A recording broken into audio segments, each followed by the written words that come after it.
ಮಂಗಳೂರಿನ ರೋಹನ್ ಸದ್ಯ ಬೆಂಗಳೂರಿನಲ್ಲಿ ಕೆಲಸ ಮಾಡುತ್ತಿದ್ದಾರೆ. ತಿಂಗಳಿಗೆ ಒಮ್ಮೆ ಅಥವಾ 2 ಬಾರಿ ಅವರು ಮನೆಗೆ ಹೋಗುತ್ತಾರೆ. ಪ್ರತಿ ಬಾರಿ ಮನೆಗೆ ಹೋಗುವಾಗಲೂ ಅವರು ಟ್ರೈನ್ ಟಿಕೆಟ್ ಬುಕ್ ಮಾಡ್ತಾರೆ. ಪ್ರತಿ ಬಾರಿಯೂ ಅವರಿಗೆ ಒಂದು ಆತಂಕ ಕಾಡುತ್ತೆ. ಈ ಬಾರಿ ಟಿಕೆಟ್ ಸಿಗುತ್ತದೆಯೋ ಅಥವಾ ಇಲ್ವೋ? ಪ್ರತಿ 4 ರಿಂದ 6 ತಿಂಗಳಿಗೊಮ್ಮೆ ಪ್ರಧಾನಿ ಹೊಸ ಟ್ರೈನ್ ಬಿಡುಗಡೆ ಮಾಡ್ತಾನೆ ಇದ್ದಾರೆ. ಆದರೂ ರೋಹನ್ಗೆ ಯಾಕೆ ಟಿಕೆಟ್ ಸಿಗುತ್ತಿಲ್ಲ? ಅಷ್ಟೆಲ್ಲ ಟ್ರೈನ್ಗಳು ಎಲ್ಲಿಗೆ ಹೋಗ್ತವೆ? ಕನ್ಫರ್ಮ್ ಟಿಕೆಟ್ ಪಡೆಯೋದಕ್ಕೆ ವಂದೇ ಭಾರತ್ ಮತ್ತು ತೇಜಸ್ನಲ್ಲೂ ಹುಡುಕಾಡ್ತಾರೆ. ಆಗ ಅದರಲ್ಲಿ ಸೀಟ್ ಇರುತ್ತೆ, ಆದರೆ ಅದರ ಬೆಲೆ ತುಂಬ ಹೆಚ್ಚು. ಜೇಬಿನ ಬಗ್ಗೆಯೂ ಸ್ವಲ್ಪ ನಾವು ಯೋಚನೆ ಮಾಡಬೇಕಲ್ಲ. ಅಂತಿಮವಾಗಿ ಜನರಲ್ ಕಂಪಾರ್ಟ್ಮೆಂಟ್ನಲ್ಲಿ ಬ್ಯಾಗ್ ಇಟ್ಕೊಂಡು ಕುಳಿತುಕೊಳ್ಳುವಂತಾಗತ್ತೆ. ರೋಹನ್ ಹಾಗೇನೆ ಕೋಟ್ಯಾಂತರ ಜನರು ಪ್ರತಿದಿನ ಓಡಾಡೋದಕ್ಕೆ ಟ್ರೈನ್ ಬಳಕೆ ಮಾಡ್ತಾರೆ. ಈ ಪೈಕಿ ಬಹುತೇಕರು ಸಾಮಾನ್ಯ ಜನ. ಅವರಿಗೆ ಐಷಾರಾಮಿ ರೈಲಿನಲ್ಲಿ ಓಡಾಡೋದಕ್ಕೆ ತುಂಬ ಹಣ ಖರ್ಚು ಮಾಡೋದಕ್ಕೆ ಸಾಧ್ಯ ಆಗೋದಿಲ್ಲ. ಕಾನ್ಪುರದಿಂದ ದೆಹಲಿಗೆ ತೇಜಸ್ ಎಕ್ಸ್ಪ್ರೆಸ್ನಲ್ಲಿ ಚೇರ್ ಕಾರ್ ಟಿಕೆಟ್ಗೆ 1749 ರೂಪಾಯಿ ಆಗುತ್ತೆ. ಇದರಲ್ಲಿ 555 ರೂಪಾಯಿ ಡೈನಾಮಿಕ್ ಚಾರ್ಜ್ ಕೂಡ ಸೇರಿರುತ್ತೆ. ಇನ್ನು ಸ್ವರ್ಣ ಶತಾಬ್ದಿಯಲ್ಲಿನ ಚೇರ್ ಕಾರ್ ಟಿಕೆಟ್ 1840 ರೂಪಾಯಿ ಇದೆ. ಸೂಪರ್ ಫಾಸ್ಟ್ ಟ್ರೈನಲ್ಲಿ 3 AC ಯಿಂದ 1 AC ವರೆಗೆ 775 ರೂಪಾಯಿಯಿಂದ 1815 ರೂಪಾಯಿವರೆಗೆ ಟಿಕೆಟ್ ರೇಟ್ ಇದೆ.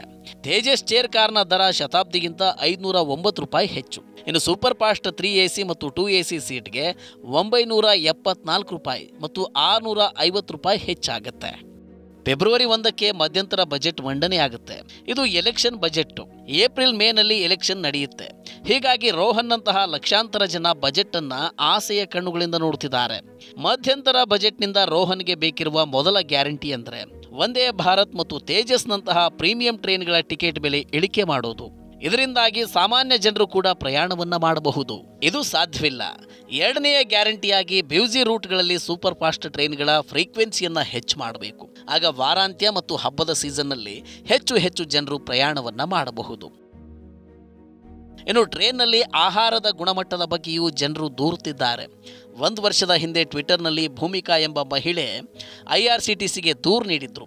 ದಿನದಿಂದ ದಿನಕ್ಕೆ ಟಿಕೆಟ್ ಬೆಲೆ ಏರುತ್ತಿದ್ದರೂ ಪ್ಯಾಸೆಂಜರ್ಗಳಿಗೆ ಕೊಡುವ ಆಹಾರದ ಗುಣಮಟ್ಟ ಸುಧಾರಿಸಿಲ್ಲ. ಇಂತಹ ದೂರುಗಳು ಸೋಷಿಯಲ್ ಮೀಡಿಯಾದಲ್ಲಿ ಪದೇ ಕಾಣಿಸಿಕೊಳ್ಳುತ್ತಿವೆ. ಹೀಗಾಗಿ ರೋಹನ್ಗೆ ಬೇಕಿರುವ 3ನೆಯ ಗ್ಯಾರಂಟಿ ಅಂದರೆ ಟಿಕೆಟ್ ದರ ಹೆಚ್ಚಿದ್ರೂ ಆಹಾರದ ಗುಣಮಟ್ಟವು ಉತ್ತಮವಾಗಿರಬೇಕು. ಬಜೆಟ್ನಲ್ಲಿ ಖುಷಿಯ ಗ್ಯಾರಂಟಿ ಬೇಕು ಎಂದು ರೋಹನ್ ಅವರ ವೃದ್ಧ ತಂದೆ ಕೂಡ ಹೇಳುತ್ತಾರೆ. ಅವರಿಗೆ ಹಿರಿಯ ನಾಗರಿಕರಿಗೆ ಮೊದಲ ಇದ್ದ ಟಿಕೆಟ್ ಮೇಲಿನ ರಿಯಾಯಿತಿಯನ್ನು ಮತ್ತೆ ಜಾರಿಗೆ ತರಬೇಕಿದೆ. ಕೋವಿಡ್ಗೂ ಮೊದಲು ಹಿರಿಯ ನಾಗರಿಕರಿಗೆ ಅಂದರೆ 60ಕ್ಕಿಂತ ಹೆಚ್ಚು ವಯಸ್ಸಾದವರಿಗೆ 40% ರಿಯಾಯಿತಿ ಇತ್ತು. ಇನ್ನು ಮಹಿಳೆಯರಿಗೆ 58ಕ್ಕಿಂತ ಹೆಚ್ಚು ವಯಸ್ಸಾದರೆ 50% ರಿಯಾಯಿತಿ ಇತ್ತು. ಇದನ್ನು ಕೋವಿಡ್ ಸಮಯದಲ್ಲಿ ನಿಲ್ಲಿಸಲಾಯಿತು. ಆಮೇಲೂ ಇದನ್ನ ಮರಳಿ ಜಾರಿಗೆ ತಂದಿಲ್ಲ. ವೃದ್ಧರಿಗೆ ರಿಯಾಯಿತಿ ನೀಡದೆ 2242 ಕೋಟಿ ರೂಪಾಯಿ ಹಣ ರೈಲ್ವೆ ಇಲಾಖೆಗೆ ಹೆಚ್ಚುವರಿಯಾಗಿ ಸಿಕ್ಕಿದೆ. 2022-23ರ ವಿತ್ತ ವರ್ಷದಲ್ಲಿ ಹಿರಿಯ ನಾಗರಿಕರಿಂದ ಒಟ್ಟು 5062 ಕೋಟಿ ರೂಪಾಯಿ ಆದಾಯವನ್ನು ಪಡೆದಿದ್ದೇವೆ ಎಂದು ಒಂದು RTI ಪ್ರತಿಕ್ರಿಯೆಗೆ ರೈಲ್ವೇಸ್ ಪ್ರತಿಕ್ರಿಯೆ ನೀಡಿದೆ. ಇದರಲ್ಲಿ 2242 ಕೋಟಿ ರೂಪಾಯಿ ರಿಯಾಯಿತಿ ಕೊಡದೆ ಬಂದ ಹಣವೂ ಕೂಡ ಸೇರಿದೆ. ಈ ಬಜೆಟ್ನಲ್ಲಿ ತನ್ನ ತಂದೆಯಂತಹ ವೃದ್ಧರಿಗೆ ರಿಯಾಯಿತಿ ಟಿಕೆಟ್ ದರವನ್ನು ಮತ್ತೆ ಶುರು ಮಾಡಬೇಕು ಎಂದು ರೋಹನ್ ಬಯಸಿದ್ದಾರೆ.